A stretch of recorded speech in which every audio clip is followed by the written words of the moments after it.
Yeah thank you అండి. ఇప్పుడు so వీళ్ళందరికీ ఏంటంటే నేను ఒక చిన్నోడు అనమాట నేను. సో వీళ్ళందరూ నాకు సరే.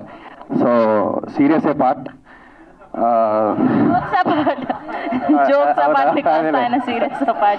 సీరియస్ అనుకున్నా నేను కాదా.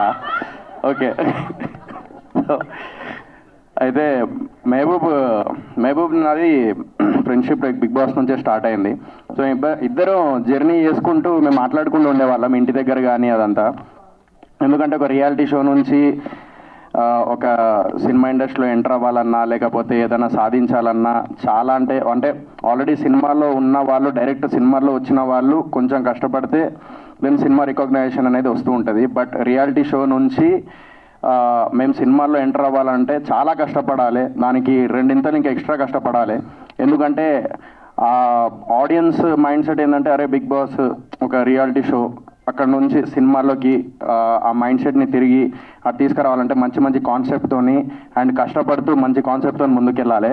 సో అలాంటి టైంలో లాస్ట్ టైం ఒక సాంగ్ చేసారు, శ్రీ సత్య కానీ లేకపోతే మహబూబ్ ఇద్దరు కలిసి ఒక సాంగ్ చేసారు, అది సూపర్ డూపర్ హిట్ అయింది. సో విజువల్ పరంగా అయితే అప్పుడు ఇరగదీసారు. సో ఎప్పుడైతే నాకు ల్యాప్టాప్లో తీసుకొచ్చి నాకు చూపెట్టిండో ఈ సాంగ్, నేను అసలు మైండ్ అంతా మింగింది. సో ఏం అర్థం కాలే. సో ఆ టైంలో అరే ఇది ఎట్లా చేసినావురా నువ్వు, అసలు ఇంత ఘోరంగా ఉన్నావు నువ్వు, ఇంత శైతాన్ లెక్క ఉన్నవేంద్ర నువ్వు, దయ్యం ఉన్నవేంద్ర నువ్వు అని అన్నా. ఎందుకంటే అంత ఘోరంగా పనిచేస్తాడు ఆడు వర్క్ విషయంలో. సో ఆ వర్క్ విషయానికి వచ్చేసి ఆ డెడికేషన్ కానీ లేకపోతే ఆ ఎడ్యుకేషన్ కానీ వాడిది నెక్స్ట్ లెవెల్ ఉంటుంది. సో ఏమైంది. సో డెడికేషన్ మాత్రం నిజంగా అందరికంటే ఎక్కువ డెడికేటెడ్గా ఎవడైనా ఉన్నాడంటే బిగ్ బాస్ హౌస్లో నాకు తెలిసినంత ఇప్పుడు నేను కూడా అంత డెడికేటెడ్గా ఉండనేమో, అంత కష్టపడతాడు ఫ్రాంక్లీ స్పీకింగ్. సో వాడు ఇప్పుడు సినిమా కూడా ప్లాన్ చేస్తున్నాడు అని చెప్పొద్దు అన్నాడు, బట్ నేను చెప్తున్నా, బట్ చెప్పను నేను ఇప్పుడు అది. సో అది ఫ్యూచర్లో ప్లాన్ చేస్తున్నాడు. సో విజువల్స్ అయితే అదిరిపోయినాయి. అండ్ భార్గవ్ గురించి చెప్పాలి, డిఓపి గురించి.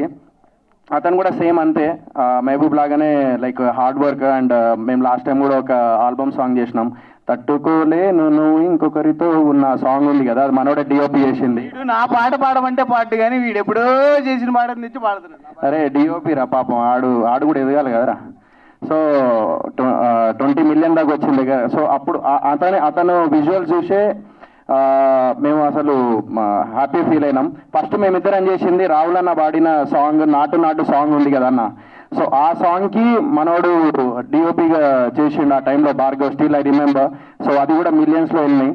సో కీరవాణి సార్ కూడా చూసినప్పుడు అరే మేము చూసిన అది సాంగ్ అని అన్నారు. We felt very happy. ఆ విజువల్ కూడా వచ్చింది అతని వల్లనే, భార్గవ్ వల్లనే డిఓపి.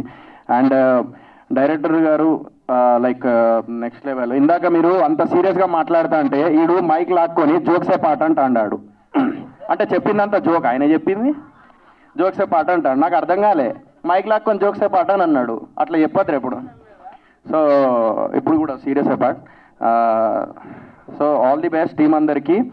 అండ్ ఇక్కడే చెప్తున్నా, టాయిలెట్ వచ్చినోడిని అండ్ టాలెంట్ ఉన్నోడిని ఎవడు ఆపలేడు. నాకు టాయిలెట్ వస్తానని నన్ను ఎవ్వడు ఆపలేడు. నేను ఇప్పుడు పోతా, ఈయనకి టాలెంట్ ఉంది. సో వీడు ఖచ్చితంగా ముందుకు వెళ్తాడు. ఈ విజువల్స్తోని అర్థమవుతుంది మహబూబ్ గారు ఎట్లా చేసిండు, ఏంటిది ఎట్లా ప్లాన్ చేసిండు అనేది. సో డెఫినెట్లీ ఈ సాంగ్ అందరూ యూట్యూబ్లో చూడాలని మనస్ఫూర్తిగా కోరుకుంటున్నాను. నువ్వే కావాలి సాంగ్ పేరు. సో యూట్యూబ్లో చెక్ చేయండి, 100% వస్తాడు. సో టాలెంట్ ఉంది అని ఆపకండి. నాకు టాయిలెట్ వస్తుంది, నన్ను ఆపకండి. టాయిలెట్ వస్తుంది, ఆవురా పోయి పట్టుకొని. థ్యాంక్ యూ సోహెల్ గారు, థ్యాంక్ యూ సో మచ్.